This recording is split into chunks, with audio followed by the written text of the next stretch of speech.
तो हम लोग अभी लक्ष्य टेस्ट सीरीज थर्ड में क्वेश्चन नंबर 133 से सॉल्व करेंगे। पहला क्वेश्चन दिया है, when a neuron is in resting state means it is not conducting any impulse. तो जब न्यूरॉन कोई कंडक्शन नहीं करती है मींस वो रेस्टिंग स्टेज में है, उसी को हम बोलते हैं पोलराइज्ड स्टेट। इस कंडीशन में बाहर की तरफ जो चार्ज होता है पॉजिटिव होता है और अंदर की तरफ इंट्रासेलुलर फ्लूइड का जो चार्ज होता है वो नेगेटिव चार्ज होता है। इस टाइम पर बाहर की तरफ जो मेजर कैटायन है वो सोडियम है, मेजर एनायन क्लोराइड है। जो इंट्रासेलुलर फ्लूइड है उसके अंदर मेनली प्रोटीन्स होते हैं। इसके अलावा यहाँ पर पोटेशियम और फॉस्फेट आयंस भी पाए जाते हैं। इस रेस्टिंग स्टेज में जो मेम्ब्रेन है ये पोटेशियम के लिए तो थोड़ी परमेबल है लेकिन सोडियम के लिए बिल्कुल भी परमेबल नहीं होती है। ठीक है, तो ऑप्शन देखते हैं। When a neuron is in resting stage, तो इसमें पूछा है कि रेस्टिंग स्टेज में क्या होगा। पहले स्टेटमेंट में लिखा है comparatively more permeable to sodium, गलत है। इक्वली परमेबल टू बोथ, गलत है। इम्परमेबल टू बोथ, ये भी गलत है। Comparatively more permeable to potassium and nearly impermeable to sodium, ये स्टेटमेंट बिल्कुल सही है। तो पहले क्वेश्चन का 133 का आंसर आएगा डी। नेक्स्ट क्वेश्चन दिया है, nerve fibre gets depolarised when it acquires. तो अभी मैंने बताया था कि रेस्टिंग स्टेज में जब मेम्ब्रेन कंडक्शन नहीं करती है तो अंदर की तरफ जो चार्ज है वो नेगेटिव होता है और बाहर की ओर जो चार्ज होता है वो पॉजिटिव होता है। बाहर की तरफ जो मेजर कैटायन है वो सोडियम है, अंदर की तरफ नेगेटिव चार्ज प्रोटीन के कारण, इसके अलावा फॉस्फेट आयंस के कारण होता है। लेकिन अंदर की तरफ जो कैटायन होता है काफी कम अमाउंट में होता है, वो पोटेशियम है। तो जैसे ही स्टिमुलस मिलता है इस न्यूरॉन को तो सोडियम की रैपिड एंट्री होती है by the activation of the voltage gated sodium channels. तो जैसे ही सोडियम की एंट्री होगी तो मेम्ब्रेन अंदर की ओर से पॉजिटिव चार्ज हो जाएगी और बाहर की तरफ कंपैरेटिवली कैसा चार्ज आ जाता है, नेगेटिव। तो ये पूछा है कि जब डीपोलराइजेशन होता है तो मेम्ब्रेन में अंदर की ओर कौन सा चार्ज आ जाएगा, पॉजिटिव, और बाहर की ओर नेगेटिव। देखते स्टेटमेंट, पहला लिखा है positive charge on the inner side, बिल्कुल सही है ये, तो यही आंसर आएगा हमारा। बाकी स्टेटमेंट भी पढ़ लेते हैं। दूसरा लिखा है positive charge on the outer side, गलत है। Negative charge on the inner side, ये भी गलत है। पॉजिटिव नेगेटिव बोथ आउटसाइड, तो इस क्वेश्चन का जो आंसर आएगा वो आएगा ए। नेक्स्ट क्वेश्चन है, put the following part of the reflex are in the correct order beginning from the sensory receptors. तो रिफ्लेक्स आर्क का पाथवे पूछा गया आपसे। तो रिफ्लेक्स आर्क का पाथवे जो होता है वो सबसे पहले एक सेंसरी रिसेप्टर होता है जो कि सेंसेशन को रिसीव करता है। जैसे नी जर्क रिफ्लेक्स में मसल स्पिंडल होता है, सेंसरी रिसेप्टर से सिग्नल जाता है सेंसरी न्यूरॉन के थ्रू। सेंसरी न्यूरॉन को ही कहा जाता है एफरेंट न्यूरॉन। इससे ये जाता है जो सेंटर है, उस सेंटर को हम बोलेंगे स्पाइनल कॉर्ड वगैरह होता है, सीएनएस का कोई भी पार्ट हो सकता है। अगर रिफ्लेक्स पॉलीसाइनेप्टिक है, एक से ज्यादा साइनेप्स वाला है, तो यहाँ पर इंटर न्यूरॉन भी रहेगी। इंटर न्यूरॉन के बाद में ये सिग्नल आता है कौन सी न्यूरॉन के थ्रू, मोटर न्यूरॉन के थ्रू। मोटर न्यूरॉन को हम इफरेंट न्यूरॉन भी बोलते हैं। और ये आ जाता है इफेक्टर ऑर्गन जो कि कोई मसल या ग्लैंड हो सकती है। तो करेक्ट ऑर्डर यहाँ पे आपको देखना है, सबसे पहले आएगा सेंसरी रिसेप्टर जो कि दिया है ई में, दूसरा रहेगा सेंसरी न्यूरॉन डी, थर्ड आ जाएगा इंटर न्यूरॉन यानी कि बी, नेक्स्ट आएगा मोटर न्यूरॉन यानी ए, और लास्ट आएगा इफेक्टर ऑर्गन यानी कि सी। तो इसका सही ऑर्डर आएगा ई डी बी ए सी, ई डी बी ए सी, तो इस सॉरी ई डी बी ए सी, तो इसका करेक्ट आंसर आएगा ए। नेक्स्ट क्वेश्चन आते हैं, the order of the 3 layer of the cells in the retina of the human eye from inside to outside is. थोड़ा समझेंगे इस क्वेश्चन को। इसमें दिया गया है ये आंख की 3 लेयर होती है। यहाँ पर विट्रस ह्यूमर है, विट्रस ह्यूमर के पास वाली जो सबसे अंदर वाली लेयर है ये होती है रेटिना। उसके बाहर की तरफ ये है यूविया जिसको कोरोइड भी बोला जाता है, और सबसे बाहर वाली लेयर होती है स्क्लेरा। तो ये वाली लेयर है स्क्लेरा, दिस इज यूविया यानी कि choroid, and this is retina. तो यहाँ पर पूछा गया है इनर टू आउटर साइड, मतलब यहां से जो रेटिना के अंदर 3 लेयर है, 3 सेल की लेयर है, उनका ऑर्डर पूछा गया है। तो जैसे ही इस तरफ से लाइट एंटर करती है तो लाइट के एंट्री के डायरेक्शन में अंदर से बाहर की तरफ जो ऑर्डर होता है 3 सेल का वो होता है गैंग्लियन सेल, गैंग्लियन सेल के अंदर की तरफ होती है बायपोलर सेल, और बायपोलर के अंदर की होती है फोटो रिसेप्टर सेल जो कि रोड्स एंड कोन्स होती है। तो inner to outer side order रहेगा ganglion cell, bipolar cell and photoreceptor cells, जो कि दिया है स्टेटमेंट नंबर 3 में। नेक्स्ट क्वेश्चन, ये इंटरनल ईयर का डायग्राम दिया गया है, देख लेते पहले पार्ट्स कौन से हैं। ये वाला जो पार्ट है इसको कहा जाता है स्केला वेस्टिबुलाe, स्केला वेस्टिबुलाe, ये स्केला मीडिया है और ये पार्ट स्केला टिम्पेनाe है। इन दोनों के बीच में ये जो मेम्ब्रेन है ये रीजनर्स मेम्ब्रेन कहलाती है, दिस इज रीजनर्स मेम्ब्रेन। ये वाली जो मेम्ब्रेन बताई गई है डी के साथ, ये वाली मेम्ब्रेन कहलाती है टेक्टोरियल मेम्ब्रेन, एक इलास्टिक मेम्ब्रेन होती है जो कि ऑर्गन ऑफ कोर्टाई को कवर करती है। ये वाली जो मेम्ब्रेन बताई गई है ये है basilar membrane, this is the basilar membrane and this organ is organ of Corti which is located above the basilar membrane in the scala media. Which of the following is correctly labeled? तो पहला दिया है A is Reisner's membrane, A Reisner's membrane नहीं, ये गलत हो जाएगा। B is scala vestibuli, B scala vestibuli भी नहीं, ये भी गलत है। C is basilar membrane, C जो है वो basilar membrane नहीं है, Reisner's membrane है। D is tectorial membrane, बिल्कुल सही है, जो D है वो tectorial membrane ही है, तो इसका आंसर आएगा D. Next question 138, sarcomere is the functional unit of contraction in the muscle fibre, identify the portion of myofibre that constitute sarcomere. तो सिंपल सा है, सार्कोमियर जो होता है किसी मसल के अंदर, मसल फाइबर के अंदर, वो एरिया होता है जो दोनों की ओर जेड लाइन से घिरा हुआ होता है। तो 2 जेड लाइंस के बीच का जो एरिया होता है वो कहलाता है सार्कोमियर। देखते हैं जरा, The portion of the myofibril between 2 successive A band, गलत है, this is A band। अगला लिखा है the portion of the myofibril between 2 successive Z line, बिल्कुल सही है, 2 Z line के बीच का एरिया कहलाता है sarcomere. Next question, muscle of the heart are, हार्ट की जो मसल्स होती है वो इनवॉलेंट्री होती है, means they are not in our control.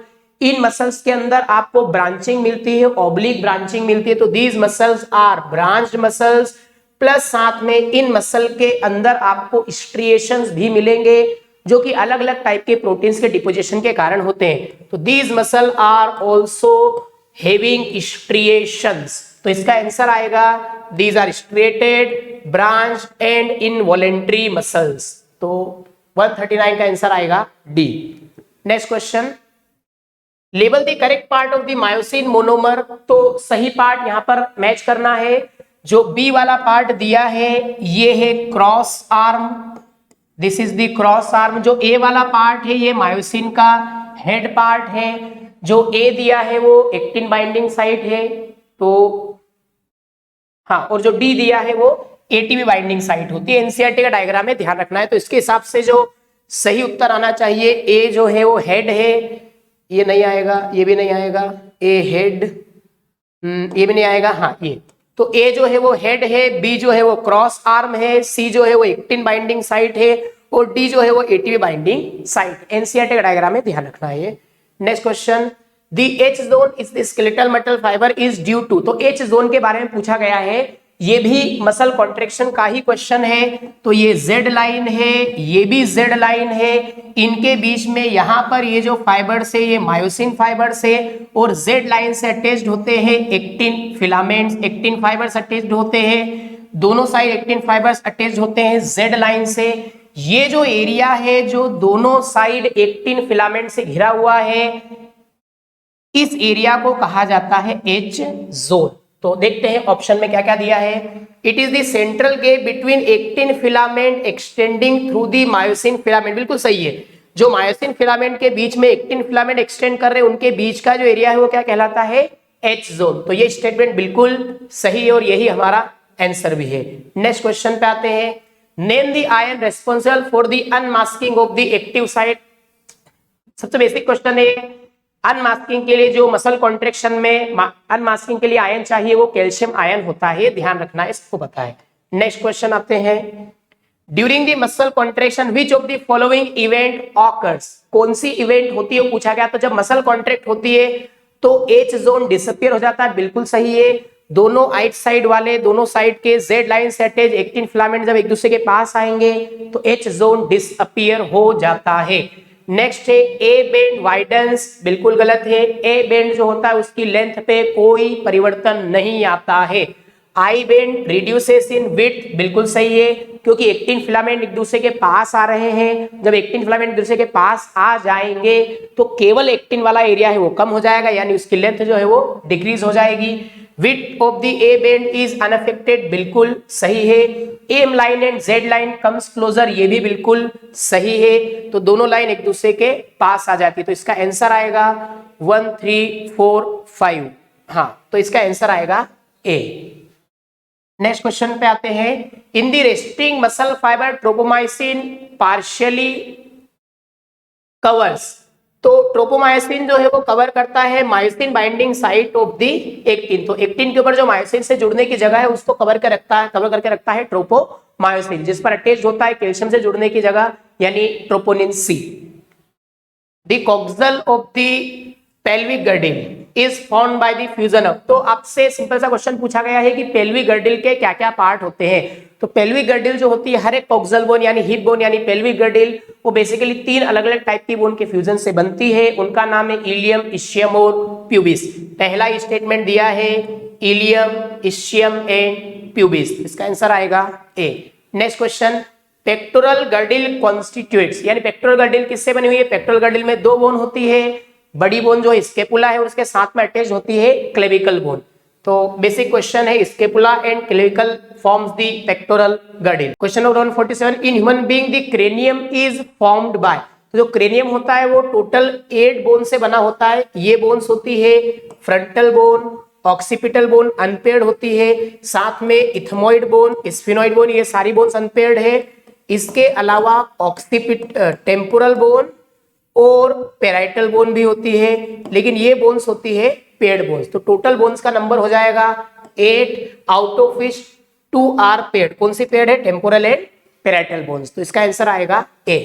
Next question, in which of the following joint would allow no movement, ऐसा जॉइंट जिसमें कोई भी मूवमेंट नहीं होती, ऐसे जॉइंट को कहा जाता है फाइब्रस जॉइंट। जैसे कि हमारे सुचरस जॉइंट्स होते हैं स्कल बोन क्रेनियल बोन्स के बीच में, तो इसका आंसर आएगा fibrous joint. Next question, which of the following match of the type of the joint with example and correct. हाँ, तो आपको बताना है कि कौन से जॉइंट का सही एग्जांपल दिया गया है। कार्टिलेजिनस जॉइंट जो इसका दिया हुआ है कि फ्रंटल और पेराइटल बोन यानी कि क्रेनियम की बोन के बीच में कार्टिलेजिनस जॉइंट नहीं होते हैं, पिछले क्वेश्चन में डिस्कस किया था। ये बोन्स होते हैं फाइब्रस जॉइंट, तो ये स्टेटमेंट बिल्कुल गलत है। नेक्स्ट लिखा है pivot joint between 3rd and 4th cervical vertebrae, ये भी नहीं होता है। Hinge joint between humerus and pectoral girdle, ये तो बॉल एंड सॉकेट जॉइंट होता है, ये भी इसका एग्जांपल नहीं है। नेक्स्ट लिखा है ग्लाइडिंग जॉइंट बिटवीन कार्पल्स, बिल्कुल सही। तो जो कार्पल्स और रेडियस अल्ना होती है इनके बीच में ग्लाइडिंग जॉइंट होता है, तो ये स्टेटमेंट बिल्कुल सही है।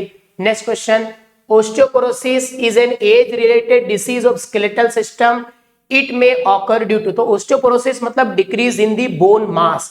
ओस्टियोपोरोसिस का मतलब होता है डिक्रीज इन बोन मास, यानी बोन का जो ओस्टियोइड है, जो मैट्रिक्स है और कैल्शियम है, उसकी कमी हो जाती है। और ये बीमारी जनरली ओल्ड एज में होती है और स्पेशली देखी जाती है आफ्टर मीनोपॉज। और मीनोपॉज के बाद में जो डिसीज हो रही है ये होती है due to deficiency of the oestrogen. ठीक है, तो ऑप्शन देख लेते हैं। पहला दिया इम्यून डिसऑर्डर, बिल्कुल गलत है, इम्यून डिसऑर्डर नहीं है। हाई कंसेंट्रेशन ऑफ कैल्शियम, ये भी गलत है, कैल्शियम की कंसेंट्रेशन लो हो जाती है। डिक्रीज लेवल ऑफ ईस्ट्रोजन, बिल्कुल सही है, ईस्ट्रोजन की कमी से ओस्टियोपोरोसिस होता है जो कि आफ्टर मेनोपॉज देखा जाता है। Next question, the characteristic that is shared by urea, uric acid and ammonia is, ये तीनों ही एक्सक्रीटरी प्रोडक्ट होते हैं अलग अलग टाइप के ऑर्गेनिज्म के अंदर। तो पहला दिया है these are all nitrogenous waste, बिल्कुल सही है, सारे नाइट्रोजनस वेस्ट होते हैं। They all need very large amount of water for excretion, ये स्टेटमेंट सही नहीं है, क्योंकि हर एक्सक्रीटरी प्रोडक्ट में वाटर की रिक्वायरमेंट जो होती है वो अलग अलग होती है। सबसे ज्यादा वाटर की रिक्वायरमेंट अमोनिया में होती है, क्योंकि अमोनिया सबसे ज्यादा टॉक्सिक है। सबसे कम वाटर रिक्वायरमेंट यूरिक एसिड में होती है, ठीक है, यूरिक एसिड। तो ये स्टेटमेंट गलत है। तीसरा स्टेटमेंट दिया they are all equally toxic, ये भी रॉन्ग स्टेटमेंट है, सबसे ज्यादा टॉक्सिक अमोनिया होता है। They all are produced in kidney, ये किडनी में प्रोड्यूस नहीं हो रहे, किडनी से एक्सक्रीट होते हैं। तो इसका सही आंसर जो है वो केवल ए है, मींस इसका आंसर आएगा B. Next question, select the correct statement. तो ये जो स्टेटमेंट दिया है जक्स्टा मेडुलरी नेफ्रॉन के बारे में दिया है, पहला स्टेटमेंट कि जक्स्टा मेडुलरी नेफ्रॉन जो होते हैं they have reduced loop of Henley. आपको करेक्ट स्टेटमेंट सिलेक्ट करना है। तो जक्स्टा मेडुलरी नेफ्रॉन जो होते हैं इनमें लूप ऑफ हेनले की लंबाई शॉर्ट लिखी है, जबकि ये गलत है, इनमें लूप ऑफ हेनले की लंबाई जो है वो ज्यादा होती है। Vasa recta is well developed in cortical, ये भी गलत है। जब लूप ऑफ हेनले की लंबाई ज्यादा होगी तो वासा रेक्टा भी उसको अपनी कंपनी करती है और उसकी लंबाई भी ज्यादा रहेगी, ये स्टेटमेंट भी गलत है। The glomerulus encloses the Bowman's capsule, ये बोमेन्स कैप्सूल है और ये ग्लोमेरुलस है, तो ग्लोमेरुलस बोमेन कैप्सूल को इनक्लोज नहीं करता है। इनफैक्ट जो बोमेन्स कैप्सूल है वो इनक्लोज करता है ग्लोमेरुलस को, तो ये स्टेटमेंट भी गलत है। अगला स्टेटमेंट दिया है the ascending limb of loop of Henle extend as DCT, बिल्कुल सही है। जो पीसीटी है, पीसीटी के बाद में आता है loop of Henley, loop of Henley में डिसेंडिंग आर्म और एसेंडिंग आर्म, और यही एसेंडिंग आर्म एक्सटेंड हो जाती है और बनाती है डीसीटी, तो ये स्टेटमेंट बिल्कुल सही है। नेक्स्ट क्वेश्चन पे आते हैं, in the given diagram water absorption does not occur in. तो वाटर का जो एब्जॉर्प्शन होता है वो ascending limb of loop of Henley में नहीं होता है, ये ध्यान रखना है। तो ascending limb of loop of Henley यहाँ कहाँ दिया हुआ है, वाई पार्ट, तो इस वाई पार्ट में वाटर का एब्जॉर्प्शन बिल्कुल भी नहीं होता है। This is impermeable for the water but permeable for the solutes, इसका आंसर आएगा C. Next question, the part of the nephron involved in active reabsorption of sodium. Sodium का एक्टिव रीअब्जॉर्प्शन होता है प्रॉक्सिमल कॉन्वोल्यूटेड ट्यूब्यूल। इनफैक्ट ज्यादातर चीजों का जो absorption होता है वो पीसीटी में ही होता है, और सोडियम का ये एब्जॉर्प्शन होगा ये एक्टिव मैकेनिज्म के थ्रू होता है, इसका आंसर आएगा बी।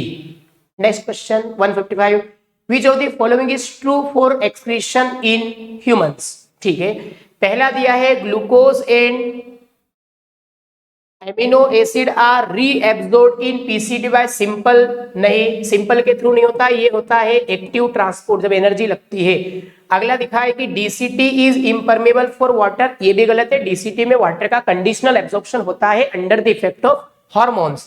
अगला स्टेटमेंट वही लिखा है, in DCT water absorption is conditional, बिल्कुल सही है। डीसीटी में वाटर का एब्जॉर्प्शन कंडीशनल होता है, डिपेंड करता है बॉडी में वाटर का अमाउंट कितना है, जो प्लाज्मा है उसमें वाटर का कंपोजिशन कितना है, उसके आधार पे हार्मोन के इफेक्ट अंडर कंट्रोल में ये एब्जॉर्प्शन होता है, इसको हम बोलते हैं कंडीशनल एब्जॉर्प्शन, तो इसका आंसर आएगा सी। अगला दिया maximum reabsorption occurs in loop of Henley, ये भी गलत है, ये होता है पीसीटी में, तो इसका आंसर आएगा C. Next question, read the following statement and choose the correct option. ठीक है, पहला ऑप्शन दिया है glomerular filtration rate in healthy human is 180 ml, ml नहीं, ये 180 लीटर पर डे होता है। ठीक है, तो ये स्टेटमेंट गलत हो जाएगा। अगला statement 70 to 80% electrolyte and water are absorbed in PCT, बिल्कुल सही स्टेटमेंट है, हमको करेक्ट ही सिलेक्ट करना है। Angiotensin 2 is to increases the glomerular blood pressure and GFR, बिल्कुल सही है। Next statement, the counter current system contribute in concentrating the filtrate, तो वाटर के ज्यादा एब्जॉर्प्शन के लिए यानी कि फिल्ट्रेट को ज्यादा कंसंट्रेट बनाने के लिए काउंटर करंट सिस्टम चलता है लूप ऑफ हेनले में, ये स्टेटमेंट बिल्कुल सही है। तो पहले और दूसरे स्टेटमेंट के अलावा बाकी तीन स्टेटमेंट जो है बिल्कुल सही है, तो इसका आंसर आएगा D. Third, fourth and fifth statement are correct. Next question पे आते हैं, a decrease in the blood pressure and volume will not cause the release of. जब भी ब्लड प्रेशर डिक्रीज होता है तो ये सारे हार्मोन रिलीज होते हैं। एट्रियल नाइट्रोट्रिक फैक्टर तब रिलीज होता है जबकि हमारे ब्लड प्रेशर में इंक्रीमेंट आता है, तो एट्रियम से ये रिलीज होता है, तो ये रिलीज होगा at the time of increase in the blood pressure. But other तीन हार्मोन जो है वो ब्लड प्रेशर डिक्रीज होने पर रिलीज होते हैं, तो इसका आंसर आएगा ए। हमको वो सिलेक्ट करना है जो सीक्रेट नहीं होगा ब्लड प्रेशर घटने पर। Next question, which hormone is responsible for the reabsorption of water in kidney, तो किडनी में वाटर का एब्जॉर्प्शन करवाने वाला हार्मोन है ADH, anti diuretic hormone vasopressin, secreted by the posterior lobe of pituitary, और ये कंडीशनल एब्जॉर्प्शन करवाता है डीसीटी यानी डिस्टल ट्यूब्यूल के through. Next question, the average quantity of urea, तो नॉर्मली हर दिन लगभग 25 से 30 ग्राम यूरिया का एक्सक्रीशन होता है। एनसीईआरटी का फैक्ट बेस्ड स्टेटमेंट है, ध्यान रखना है आपको। Next question, the condition where urea accumulates in the blood, तो अगर यूरिया का ब्लड में एक्युमुलेशन हो जाए, ज्यादा लेवल बढ़ जाए यूरिया का, तो that condition is called uremia. इस कंडीशन को हम बोलते हैं यूरेमिया। तो इसका आंसर आएगा यूरेमिया। नेक्स्ट क्वेश्चन इकोलॉजी से है, the carrying capacity of the environment of a given population can be represented by the equation. यहां ध्यान रखना है, कैरिंग कैपेसिटी की बात हो रही है, और एक कैरिंग कैपेसिटी का कंसेप्ट आता है जब पॉपुलेशन ग्रोथ होती है लॉजिस्टिक, और लॉजिस्टिक पॉपुलेशन ग्रोथ का जो फॉर्मूला होता है वो होता है dN/dt बराबर RN ब्रैकेट में K minus N by K। ये जो K minus N by K है उसी को ही 1 माइनस N बाय K भी लिखा जा सकता है। तो लॉजिस्टिक ग्रोथ का जो फॉर्मूला है जिसमें कैरिंग कैपेसिटी रिप्रेजेंट की गई है वो आंसर आएगा आपका D। नेक्स्ट क्वेश्चन आते हैं, Which of the following represent maximum number of species diversity in global diversity? तो सबसे ज्यादा डाइवर्सिटी अगर प्लांट में बात करेंगे तो एंजियोस्पर्म की होती है, और सेकंड नंबर आता है फंगस का। तो यहां पर जो ऑप्शंस दिए गए हैं इनमें मैक्सिमम डाइवर्सिटी शो करती है फंगस। नेक्स्ट क्वेश्चन है, India is one of the 12 mega biodiversity countries. बिल्कुल सही है, इंडिया जो है वो मेगा बायोडाइवर्सिटी कंट्री है, जो 12 मेगा बायोडाइवर्सिटी कंट्री है उनमें से एक है। हमारे इंडिया का जो एरिया है वो ग्लोबल एरिया का केवल और केवल 2.4% है, लेकिन इंडिया में ग्लोबल डाइवर्सिटी की टोटल 8.1% डाइवर्सिटी पाई जाती है। तो वही क्वेश्चन लिखा हुआ है, पूछा गया है कि India is one of the 12 mega biodiversity, कितनी बायोडाइवर्सिटी इंडिया में है? तो ये है 8.1% diversity of the total world. Next question, the relation between species richness and area. तो स्पीसीज रिचनेस और एरिया की जो इक्वेशन है वो है S is equal to CA to the power Z, and this was given by Alexander von Humboldt. ठीक है, अब इसी इक्वेशन को अगर हम लॉग में कन्वर्ट कर देंगे, इसका फॉर्मूला जो ग्राफ कर्व आता है, सॉरी वो आता है रेक्टेंगुलर हाइपरबोला, बट इसी को अगर हम कन्वर्ट कर देते हैं लॉग में तो ये आ जाता है log S बराबर log C plus Z log A। तो इसकी इक्वेशन ये हो जाएगी, कहां दी हुई है?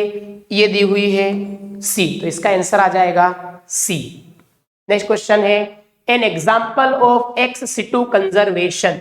एक्स सिटू कंजर्वेशन का मतलब होता है conservation of biodiversity in a special created habitat outside there natural habitat. तो अपनी नेचुरल हैबिटेट से अलग जगह पे कंजर्वेशन किसमें किया जाता है? सीड बैंक में। तो एक्स सिटू कंजर्वेशन का एग्जाम्पल है सीड बैंक। नेक्स्ट क्वेश्चन है, विच of the following area in India is a biodiversity hotspot. तो इंडिया में टोटल बायोडाइवर्सिटी के 3 हॉटस्पॉट है, वो है वेस्टर्न घाट में, इसके अलावा हिमालय रीजन में और इंडो बर्मा बॉर्डर में। तो यहाँ पर ऑप्शन दिया है ईस्टर्न घाट, बिल्कुल गलत है। गैंगेटिक प्लेन्स, ये भी गलत है। सुंदरबन भी नहीं है। वेस्टर्न घाट बिल्कुल सही है। वेस्टर्न घाट एक इंपॉर्टेंट बायोडाइवर्सिटी का हॉटस्पॉट है इंडिया में। Okay, thank you.